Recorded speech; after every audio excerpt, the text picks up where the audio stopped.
It's time for Adventure Arkansas, brought to you by Fayetteville's Adventure Subaru. With the steady supply of heavy rains we've seen lately, local creeks, streams, and rivers are on the rise, some becoming torrents of whitewater, and this means waterfalls are at their prime.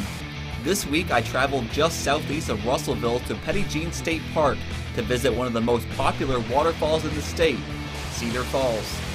The 2-mile round trip to the falls begins at Mather Lodge, which sits atop Petit Jean Mountain overlooking the valley in which the trail descends. The first half-mile down the trail consists of a series of switchbacks and stone steps as you work your way down into the valley. It's not that difficult on the way down, but remember, you had to come back up later on. This section of trail parallels a small creek that had been transformed into a cascade of multiple small falls by all the recent rainfall. Around every bend was a new waterfall and another photo opportunity. The trail begins to flatten out as you reach the halfway point to Cedar Falls. At the halfway mark, you cross a bridge that spans over Cedar Creek, the outflow from the falls. Today, the creek was raging, almost non-stop white water as it cut through the valley.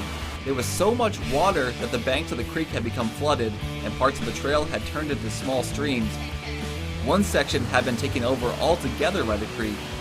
As you approach the falls, tall bluffs begin to close in on both sides, creating a natural amphitheater around Cedar Falls, enhancing the roar. And she was loud and angry today. The 95-foot tall waterfall plunges through a notch in the bluffs and into a large pool below, churning from the excessive water.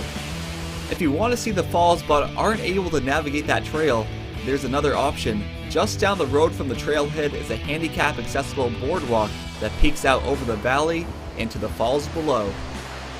For this week's segment, I'm Tyler Southard for 5 News.